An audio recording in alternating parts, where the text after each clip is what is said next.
नमस्कार. आजच्या भागामध्ये आपण बघूया. इथे भूमी आकाशला म्हणत असते, "हे बघ आकाश, तुला त्या वेदांगीला जे काही गिफ्ट द्यायचं आहे ते तू दे. तिच्याबरोबर तुला जेवढं एन्जॉय करायचं आहे तेवढं तू कर. मला काही करायचं नाही आहे. पण सायकल नाही आहे.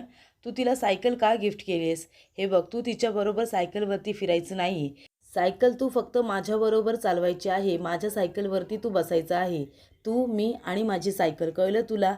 त्या वेदांगीला सायकल द्यायची काय गरज होती?"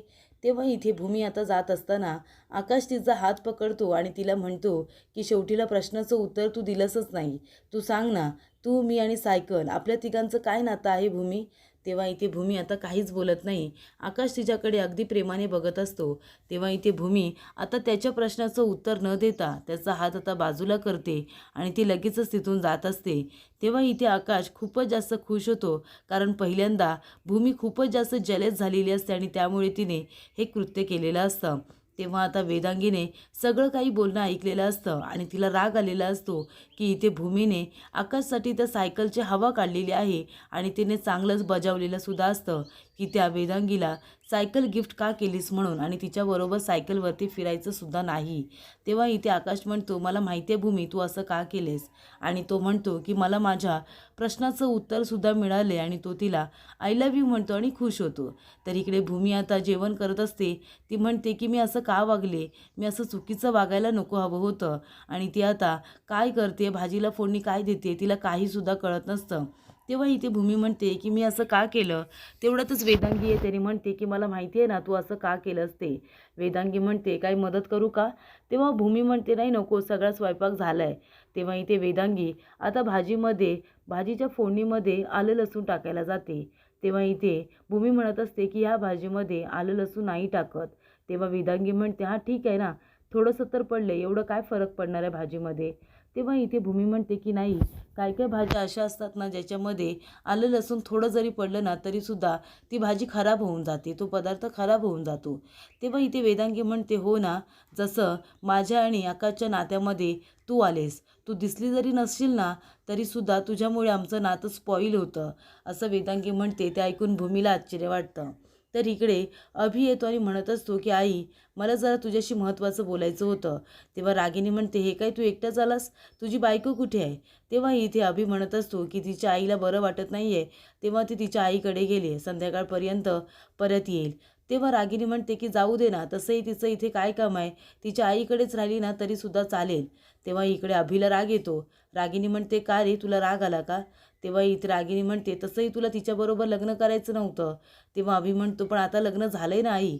तेव्हा रागिनी म्हणते, हो, त्या बाईला घो आणि घोवाला बायको अशी गत आहे तुमची. बरं ठीक आहे, ते सगळं जाऊ दे, तुझं काय काम आहे ते सांग.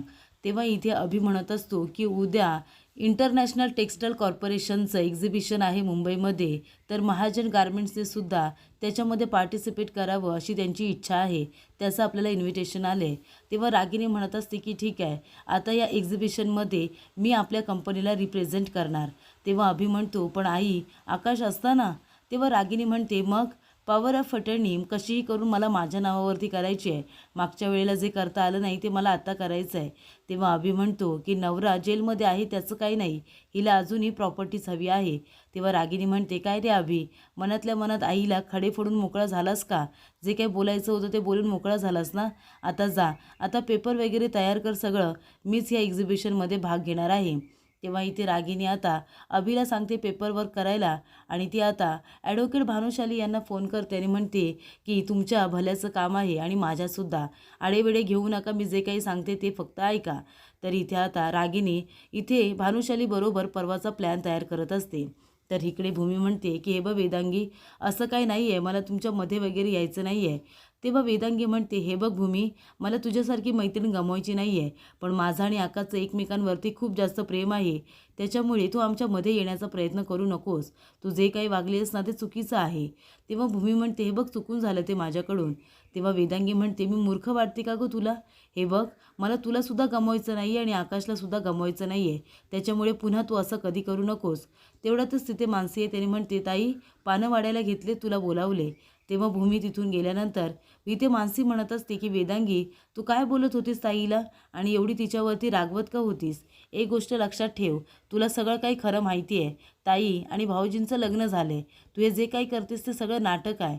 याला काय म्हणतात माहिती आहे? तू ताईबरोबर जे काही करत होतीस त्याला त्याला हॅरेसमेंट म्हणतात आणि ताईबरोबर तू या भाषेत नाही बोलू शकत. तेव्हा वेदांगी म्हणते, अगं तू चुकीचं समजतेस मला. हा नाटकाचाच एक भाग आहे ना. म्हणजे भूमीला खरं वाटायला हवंय ना की माझं आणि आकाशचं एकमेकांवरती प्रेम आहे. कारण का जर तिला ते कळलं नाही तर ती घाईघाईने मग तिचं प्रेम आकाशबरोबर कन्फेस करणार नाही. तिला आकाशबद्दल काय वाटतं हे ती सांगणार नाही. म्हणून ती अजून जेलेस व्हावी, तिला आमचं प्रेम अजून खरं वाटावं म्हणून मी तिला असं बोलले. तेव्हा इथे मानसी म्हणते, हो का, कदाचित मला ते कळलं नसेल, पण ताईला एवढं वाईट वाटेल असं काही बोलू नकोस, असं सुद्धा मानसी म्हणते. तर इकडे आता आकाश भूमीकडे बघत असतो, कारण भूमी खूप छान तयार झालेली असते. तेव्हा इथे आकाश आता तिचा मुद्दामून हाताला हात लावण्याचा प्रयत्न करत असतो आणि ते भूमीच्या लक्षात येतं. तेवढ्यातच तिथे आजी येतात आणि म्हणतात, चला चला घाई करा, आता गोखले गुरुजी कधी येतीलच, त्यांना अजिबात वेळ झालेला आवडत नाही. तेव्हा इथे लगेचच वेदांगी विचारते की आजी, गोखले गुरुजी कोण आहेत गं आणि एवढे का घाबरत आहे त्यांना? तेव्हा आजी म्हणत असतात, अगं गोखले गुरुजी खूपच जास्त नावाजलेले आहेत. ते जे काही बोलतात ना ते सगळं खरं होतं, त्यातला एकही शब्द खोटा होत नाही.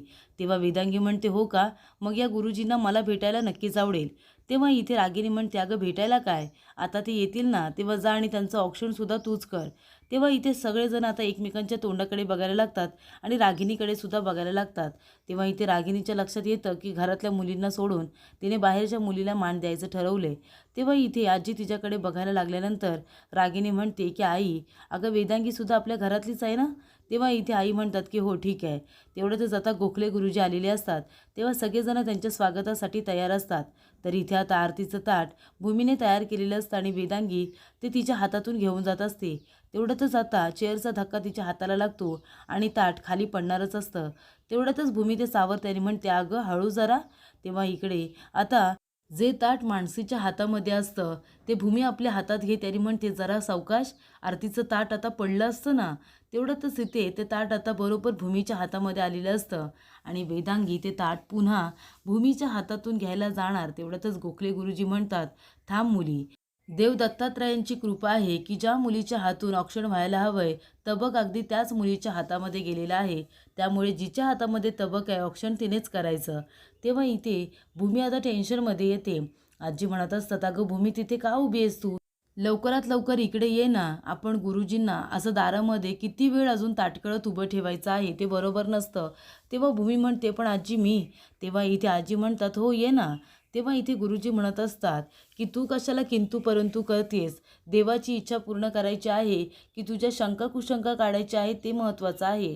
तेव्हा आता भूमी काहीसुद्धा बोलत नाही आणि ती आता देवाची इच्छा पूर्ण करण्यासाठी आता गुरुजींचं औक्षण करायला येते. तेव्हा इथे भूमी आता गुरुजींचं औक्षण करते, त्यांचं पायसुद्धा धुते आणि त्यानंतर भूमी म्हणते की गुरुजी मी पाया पडते. तेव्हा गुरुजी आता भूमीने पाया पडल्यानंतर आशीर्वाद देतात की अखंड सौभाग्यवती भव. तेव्हा भूमी म्हणते, पण गुरुजी माझं लग्न अजून झालेलं नाही आहे. तेव्हा इथे गुरुजी म्हणतात की माझ्या तोंडून कधीही चुकीचा आशीर्वाद निघणारच नाही आहे. तेव्हा इथे गुरुजींनी तिला आता अखंड सौभाग्यवती भव असा आशीर्वाद देऊन ते घरामध्ये एंटर करतात. तेव्हा गुरुजी विचारतात की पूजेला कोण बसणार आहे? तेव्हा इथे आजी म्हणत असतात की माझा छोटा नातू आणि माझी छोटी नात अथर्व आणि मानसी, कारण माझी मोठी सून घरामध्ये नाही आहे. तेव्हा इथे आता भूमीला आश्चर्य वाटत असतं की गुरुजींनी मला असा आशीर्वाद का दिला? आणि आजी तर म्हणत होत्या की गुरुजी कधीही खोटं बोलत नाही, त्यांच्या तोंडून जो काही आशीर्वाद निघतो तो खराच असतो. तेव्हा इथे आकाशला आनंद झालेला असतो की भूमीला असा आशीर्वाद दिलेला असतो. रागिनी आता इथे वेदांगीला म्हणत असते की सगळी सूत्र तुझ्या हातामध्ये घे, गुरुजींच्या जरा मागे पुढे कर, त्यांना इम्प्रेस कर. तर इकडे वेदांगी म्हणालेली असते की मला त्या गुरुजींना भेटायचं आहे, ते जे काही बोलतात ते सगळं खरं होतं ना? तेव्हा भूमी म्हणते, जर गुरुजी जे काही बोलतात ते सगळं खरं होतं, त्यांची वाचा जे काही बोलते ते सगळं खरं आहे असं आजी म्हणतात, तर मग मला त्यांनी आशीर्वाद दिला तो खरा आहे का? तर पुढील भागामध्ये आपण बघूया. इथे वेदांगीच्या हातातून आता ताट हे खाली पडणारच असतं.